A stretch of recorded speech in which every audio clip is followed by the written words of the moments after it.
서비스나우하고 팔란티어는 분명히 다른 일을 하는 소프트웨어 기업인데 단 하나 공통점이 있습니다. 이 회사들의 매출에 민간 분야의 매출뿐만 아니라 정부 분야의 매출도 일정 수준을 차지한다는 공통점이 있는데요. 이번에 실적 발표를 보게 되면 나우의 대정부 분야의 매출은 감소한 게 아니라 오히려 30% 이상 증가를 했습니다. 심지어 새로운 공공기관이 6개나 새로운 고객으로 들어왔습니다. 그럼 이거를 이제 팔란티어로 갖다 대보면 나우가 이 정도면 팔란티어는 더 잘할 수 있는 거 아니야?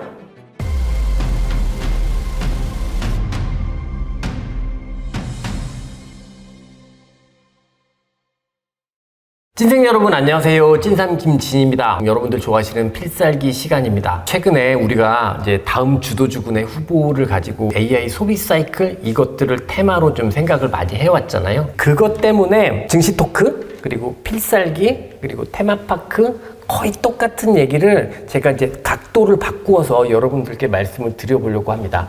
왜냐면 이전까지는 이게 투자의 아이디어였어요. 상식적으로 생각했을 때 이 정도 되지 않을까요? 이렇게 생각을 했었던 부분이 있는데 실적 발표를 통해서 의미 있게 AI 소비 사이클이 진짜 될 수도 있겠구나. 다음 주도주의 핵심 테마가 될 수도 있겠구나. 그런 시사점들이 발견이 되고 있거든요. 그러면 일단 우리의 아이디어가 시장에 잘 적용되고 있다고 보고 그러면 이것들을 우리가 조금은 더 여러 각도로 지켜볼 필요가 있잖아요. 그래서 오늘 필살기 시간에는 지금까지 발표됐던 소프트웨어 기업들 실적을 통해서 AI 소비 사이클을 어떻게 이해할 수 있는지 그리고 정말 진짜 AI 소비가 다음 주도주군의 핵심 테마가 될 수 있는지에 대해서 그동안 드렸던 말씀이 중복될 수는 있겠습니다만 조금은 다른 각도로 제 생각을 말씀을 드려보려고 합니다. AI 에이전트, AI 소비 사이클 등을 이야기하면서부터 먼저 떠올렸던 주식이 팔란티어였습니다. 어느덧 팔란티어는 직전 고가 얼마 남지 않은 수준까지 올라왔는데 이거 어떻게 생각하세요? 일단은 세상에는 정말 여러 가지의 다양한 투자 방법이 있는데요. 이제 가장 대표적으로 많은 투자 방법 중에 하나가 개별 기업의 투자 포인트를 찾아내서 투자를 하는 방식이죠. 일종의 이제 버텀업 방식이라고 하죠. 이제 이런 것들을 많이 사용을 하시고 그런 것들로 종목을 접근을 하시기 때문에 최근에 팔란티어의 상승은 또 이제 팔란티어의 하나만의 상승으로 이렇게 많이도 이해를 하시는 것 같습니다. 근데 저 같은 경우에는 개인적으로 이런 방법이 그렇게 잘못됐다고 생각하지는 않아요. 모두 다 자기에게 맞는 투자 방법이 있고 그 투자 방법이 논리적이고 일관되기만 한다면 저는 충분히 가치가 있다고 생각을 합니다. 근데 투자 방법을 선택할 때는 무엇보다 어디에서 출발해야 된다고 생각을 하냐면 나 자신의 한계, 내 자신의 한계를 잘 이해하고 내가 잘 알 수 있는 것, 내가 할 수 있는 것에 집중하고 내가 할 수 없는 거는 좀 포기하는 방식을 선택해야 된다고 생각을 하거든요. 그러면 팔란티어만 생각을 해봐도 제가 아무리 공부를 하고 뭘 해봐도 문과인 제가 팔란티어의 기술을 제대로 이해할 수 있을까요? 그렇게 어려울 거예요. 팔란티어라는 회사는 저기 미국에 가 있는 회사입니다. 제가 기업 방문을 가기도 어려울 거고 실제로 가서 이야기를 듣는다고 해서 영어도 잘 못하는데 제대로 다 알아듣지도 못할 거예요. 그러니 앞으로 이 팔란티어를 중심으로 해서 세상이 어떻게 바뀔지에 대해서 팔란티어의 소프트웨어나 팔란티어의 기능들을 써보지 않은 제가 제대로 전망하는 것, 그것을 가지고 투자를 하는 것, 이거는 너무나 사실은 불확실한 투자라는 걸 너무 많이 느끼게 되거든요. 그래서 저는 이런 식으로 버텀업으로 투자하는 방법을 저의 투자 방법으로 사용하지 않습니다. 다른 분들이 그렇게 투자하는 거에 대해서는 존중은 합니다만 결국은 주식시장 자체가 이 미래의 과정들을 잘 이야기를 해준다고 저는 생각을 하기 때문에 팔란티어 하나에 대해서 막 생각을 하는 것보다는 시장 전체의 관점에서 팔란티어에 관해서도 어떤 이야기를 해주는지 그런 것들을 잘 들으려고 노력을 하거든요. 그리고 실제로 팔란티어의 주가 자체만으로 시장 전체에 또 시사점을 주기도 한다고 생각을 하고요. 이 차원에서 말씀을 드려보면 앞서 말씀하신 것처럼 팔란티어는 현재 미국을 대표하는 주식 중에서 가장 높은 수준까지 주가가 회복하에 있는 게 사실인데요. 단기적으로 이런 강세가 나타난 이유는 저는 팔란티어 자체의 이유보다는 지난주에 발표됐던 소프트웨어 기업들의 실적 발표, 특히 서비스나우의 실적 발표가 오히려 모멘텀이 되지 않았나라고 생각을 합니다. 또 이런 팔란티어의 상승과 나머지 소프트웨어 기업들의 전반적인 주가 상승은 결국은 우리가 기대하고 있는 AI 소비 사이클이 그렇게 잘못된 아이디어는 아니다. 거기까지 이야기를 해주고 있는 것 같거든요. 그래서 우리는 앞으로 이쪽에 조금은 더 포커스를 맞춰서 봐야 될 것 같기는 합니다. 서비스나우 실적이 팔란티어 단기 상승 모멘텀이 된 것 같다고 이야기하셨는데 서비스나우 차트나 실적 발표 이런 걸 봤을 때 굉장히 좀 하락으로 가고 있는 것으로 보는데 이게 어떤 이야기인지 한번 설명 부탁드리겠습니다. 분명히 많은 분들이 아시겠지만 서비스나우하고 팔란티어는 분명히 다른 일을 하는 소프트웨어 기업인데 단 하나 공통점이 있습니다. 이 회사들의 매출에 민간 분야의 매출뿐만 아니라 정부 분야의 매출도 일정 수준을 차지한다라는 공통점이 있는데요. 100%는 아닙니다만 팔란티어가 국방부다 라고 한다면 나우는 나사가 있습니다. 근데 나우 같은 경우에는 말씀하신 것처럼 주가가 하락을 했단 말이죠. 근데 그 하락한 이유가 뭐냐면 도지부서의 정부 효율화 정책 때문에 주가가 하락한 것으로 생각이 됩니다. 나우 전체에서 한 10% 정도가 대정부 분야에서의 매출인데 정부가 효율화를 하겠다고 하면 IT 지출을 줄일 테니까 그러면 쪽의 매출 성장이 둔화될 것 같고 그래서 주가가 하락했다라고 생각이 들어요. 그런데 이번에 실적 발표를 보게 되면 나우의 대정부 분야의 매출은 감소한 게 아니라 오히려 30% 이상 증가를 했습니다. 심지어 새로운 공공기관이 6개나 새로운 고객으로 들어왔습니다. 이런 것들이 발표가 됐거든요. 그러면 도지부서의 정부 효율화 정책 때문에 수많은 미국의 공공기관들이 IT 지출을 줄인 것은 사실이지만 실제로 정부의 효율성을 높여주는 소프트웨어의 경우에는 IT 지출 축소와는 상관없이 성장할 수 있다는 것을 서비스나우의 실적을 통해서 확인할 수 있지 않나 생각을 하고요. 그럼 이거를 이제 팔란티어로 갖다 대보면 팔란티어 역시 주가가 계속해서 강력한 상승을 보이다가 변곡점이 발생한 이유는 국방부가 지출을 감소하기로 결정을 했기 때문에 그때부터 변곡점이 발생을 했다는 거죠. 그러면 똑같은 이유는 아니지만 사실상 유사한 이유로 즉 미국의 대정부 분야의 IT 지출 축소라는 이유로 나우하고 팔란티어의 주가가 조정으로 바뀌었다 이렇게 볼 수 있는 건데 그런데 그 우려감이 서비스나우 실적에서 사라져버린 것으로 우리는 판단할 수 있을 것 같고 그렇기 때문에 100%라고 이야기할 수는 없겠지만 나우의 실적이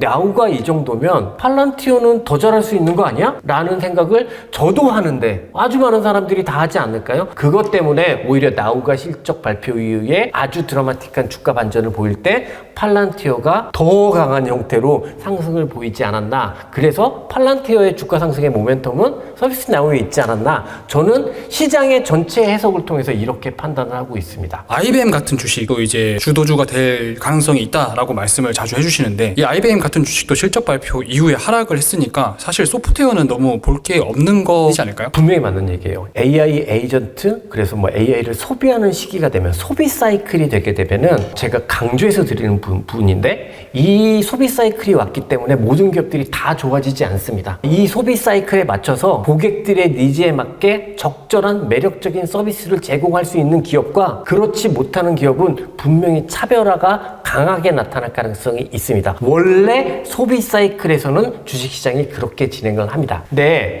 IBM이 실적 발표 이후에 주가가 빠졌잖아요. 처음에는 제가 IBM은 탈락인가? 결국은 매력적인 서비스를 제공하지 못하는 것인가? 이렇게 생각이 드는 수준이었었는데 실제로 그 이후에 주가 흐름을 보게 되면 주가 악화 형태가 아주 약세 형태가 아니에요. 실적을 봤을 때만 하더라도 IBM이 소프트웨어 쪽에서 나쁘진 않았거든요. 대신에 IBM은 빅테크처럼 클라우드 비즈니스도 있고 그 다음에 또 컨설팅 비즈니스라고 이런 부분들이 큰데 이게 이제 글로벌하게 관세나 정치적 불확실성 때문에 기업들이 IT 지출을 줄이니까 컨설팅 쪽에 매출이 급격하게 감소를 했단 말이죠. 그래서 전체적으로 실적이 좀 나쁘게 작동을 했던 것 같아요. 근데 오히려 이번에 실적을 보게 되면 처음으로 IBM 입장에서 처음으로 레비뉴 기준, 매출 기준으로 해서 소프트웨어 쪽의 레비뉴가 하드웨어를 넘어가기 시작을 했습니다. 그 이야기는 뭐냐면 소프트웨어 쪽에서의 성장은 고성장이 계속해서 진행되고 있다라고 볼 수 있는 거고요.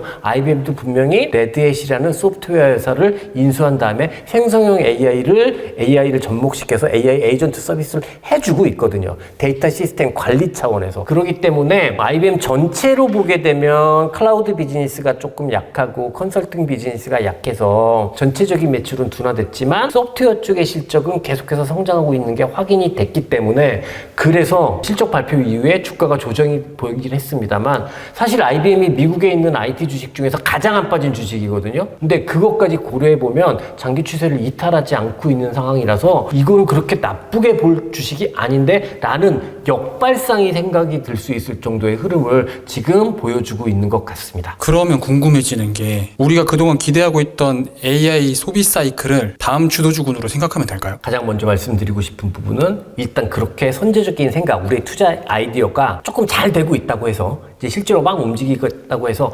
100%로 단정해서는 안 된다라고 생각을 합니다. 뭐 AI 소비 사이클 뭐 이거하고 상관없이 주식 투자를 할 때 나의 생각이 잘 되고 있다고 해서 그걸 100%로 단정하는 순간 내 생각이 어느 순간 잘못되는 타이밍이 오거든요. 그때 위험 관리가 안 되는 치명적인 단점이 발생을 해요. 그러니까 주식 투자를 할 때는 100%다 이렇게 단정적인 판단은 절대 금물이다 라고 말씀을 우선적으로 드리고 싶어요. 다만 현재까지의 형태를 보면 우리의 아이디어대로 시장을 움직여주고 있고 AI 소비 사이클을 기대할 만한 변화가 충분히 있는 것 같습니다. 우리는 결국 주식 투자자잖아요. 주가가 움직이면 우리의 아이디어가 맞는 거고 주가가 안 움직이면 주가가 잘못된 게 아니라 우리의 아이디어가 잘못됐다고 생각을 하거든요. 근데 최근에 주가를 보면 앞서 얘기했듯이 팔란티어 같은 경우에는 어느덧 이제 고가에 얼마 남지 않은 수준까지 올라갔습니다. 지난주에 제가 이제 첫 번째로 이 소프트웨어 쪽 말씀드리면서 강조했던 종목이 독일의 SAP인데 이 종목 같은 경우에는 계속 올라요. 그래서 DR 기준으로 해서 고가가 294불인데 어디까지 올라갔냐면 지금 292불까지 올라갔습니다. 거의 이제 고가 수준까지 육박을 해본 거죠. 그리고 서비스 냐우도 되게 드라마틱하게 반전한 것 같아요. 분명히 이 주식은 중장기 상승 추세를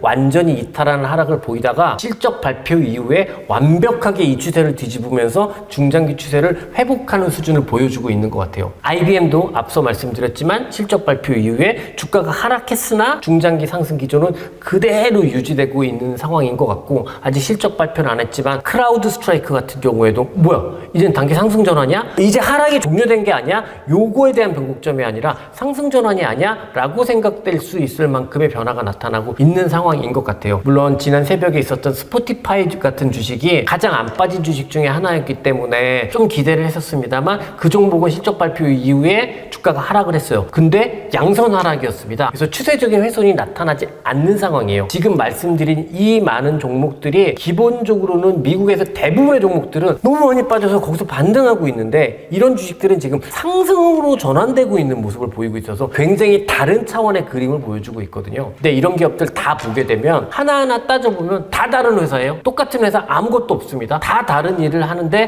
공통점은 소프트웨어를 하는 기업들이라는 거고 그리고 이들 기업들 하나씩 보게 되면 원래 소프트웨어들은 자기네 소프트웨어가 있는데 이거를 생성형 AI하고 접목을 시켜서 AI 에이전트 형태의 서비스를 제공하고 있고 이거에 따른 실적 성장이 안착화되고 있고 가시화되고 있는 기업이라는 공통점이 있는 거죠. 저는 AI 소비 사이클이 되게 되면 AI 에이전트가 가장 우선일 가능성이 높다고 생각해요. 왜냐하면 가장 쉽기 때문에 기술적으로 가장 쉽기 때문에 가장 가능성이 높다고 생각을 하는데 그래서 투자의 아이디어로 소비 사이클이 온다면 소프트웨어 기업 업종들의 주가가 바로미터가 되지 않을까 이렇게 생각을 했는데 실제로 지금 그렇게 되고 있는 거죠. 저는 이 이야기가 지금 드린 말씀이 바로 시장의 이야기라고 생각을 하거든요. 그러니 시장의 이야기를 들어보더라도 우리가 다음 주도주로 AI 소비 사이클이 될 수 있다라는 기대감은 유효해졌고 조금은 아주 요만큼은 조금은 더 뚜렷해진 상황이라고 볼 수 있을 것 같습니다. 다만 이제 단정 짓지는 말고요.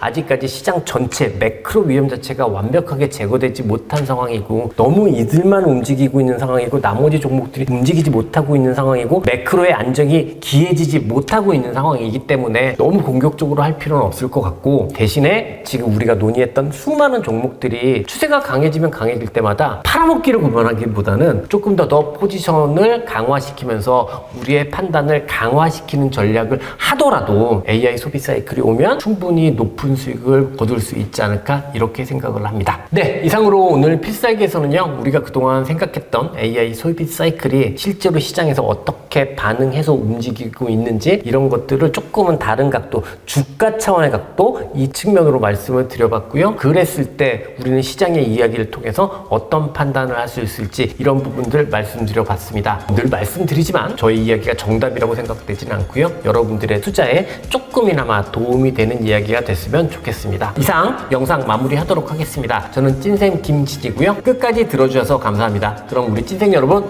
화이팅입니다.